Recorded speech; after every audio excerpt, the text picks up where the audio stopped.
Sal Da Vinci is Italy's entry for Eurovision this year. He's off to Eurovision this year with Per Sempre Si, but are they going to be saying yes to another top five performance?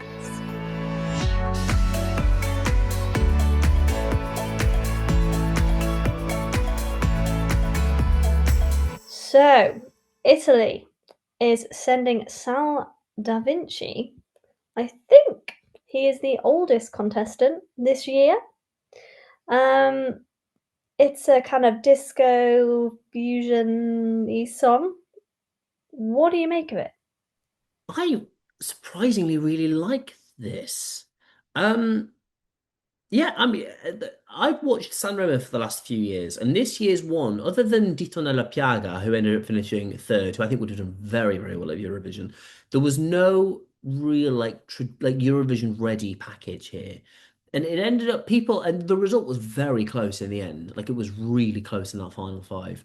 And you people voted for this based on vibes. Like it just made people feel good.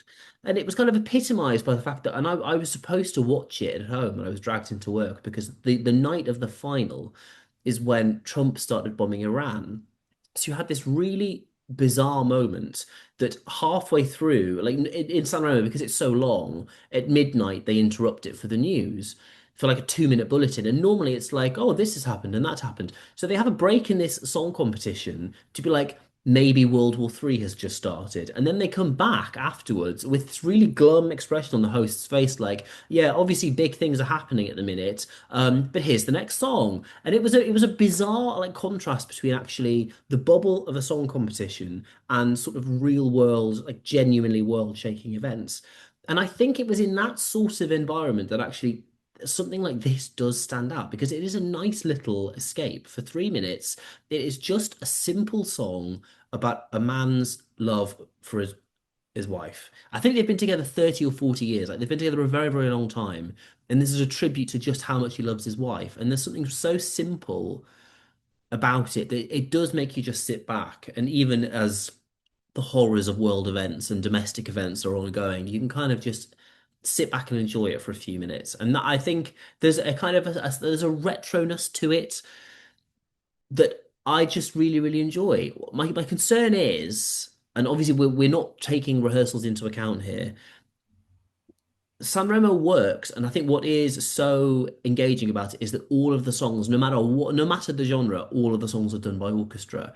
So there's a really visceral feel to all of it. Like you can see these instruments being played and the drums being done, and he kind of the songs that do well there kind of rise to the moment, and you can feel that the artist is getting energy off this orchestra. And maybe the reason why Italy doesn't always, even though they do always get top fives, maybe why some songs don't necessarily translate as well, like La Noia a few years ago, is that you miss the orchestra, you miss the kind of the sense that this is that the singer is bouncing off something because it's being played for them to sing to. And I just worry that on a quite a modern stage, this could this might not meet the moment, and it might just feel a bit washed up. And I hope it doesn't because I enjoy it. So it's real, and we'll get onto what we think it's going to do in a minute. But I struggle to see this doing another top five. As much as I enjoy it, I think it kind of is a bit of a bubble. And final point, I'll let you jump in a minute. I was at a party the other night with loads of Italians, and we were listening as you do to Italian music, and this came on, and I think there was six Italians there, and they all hated it. I mean, they're all sort of my age, sort of like mid to late 20s. All of them were like, "Oh, it's really dated. It's so stereotypically Italian," which is a really interesting reaction, I think, because I liked it far more than they did. So we'll see. No, that's really interesting. It is like I think a lot of people's first reaction to it will be that it's really dated. And you kind of it's like I the first time I watched it, and then it's like because he's so like airbrushed, gleaming white teeth, and I was like, oh my god, it's like I'm watching an entertainer on a cruise ship. Like that was like my first impression of it. And then kind of like going back and watching it again, I'm like, oh, this is really fun. And he sings it really well. And it's just kind of like a really nice escapism, like as you said. I mean, like the Sanremo performance where he's there, like going into like the first row of the crowd, and, like taking a lady for a spin. It's just I like, think that's his wife, rather than just this random bedraggled lady from the audience. I think that's his I mean, wife. she looked so taken off guard that I was just like, is she a stranger? I don't. Yeah, it was. This is why you think she'd be a bit more enthusiastic. But hey ho. I Yeah, that is very interesting that like your Italian friends were like, not so sure. Because I don't necessarily feel like it feels really Italian. I wouldn't like to think of it as being really stereotypical. I would just think of it as it's a kind of 80s really good like cruise ship entertainment. But yeah, I always enjoyed that Italy like sends something different each year. As you know, we've just been reviewing France and have made the exact opposite point with them. Like, I'm glad they're keeping it different, but yeah, I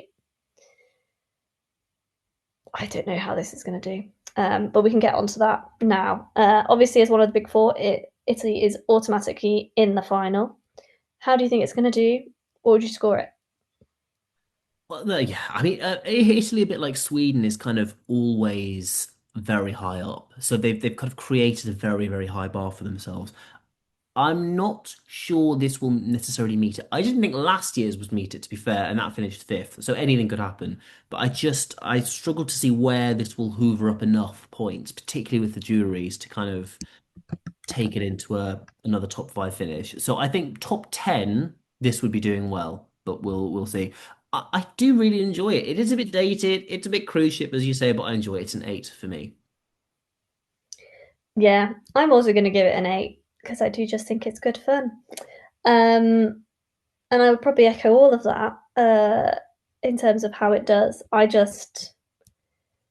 Yeah, I don't know what the juries are going to think. And I think, like, not taking the rehearsals into account, but reflecting on that for a second, they are having a kind of couple on stage dancing. It feels like I'm watching like the Strictly results show or something, like when they've got like the couples that come on. But yeah, I it might not be it might not be a top five finish for Italy, but it is good fun, and I'm glad they're sending something different. But yeah, that's what we think of Italy's Eurovision entry. Let us know what you think in the comments, and we shall see you next time.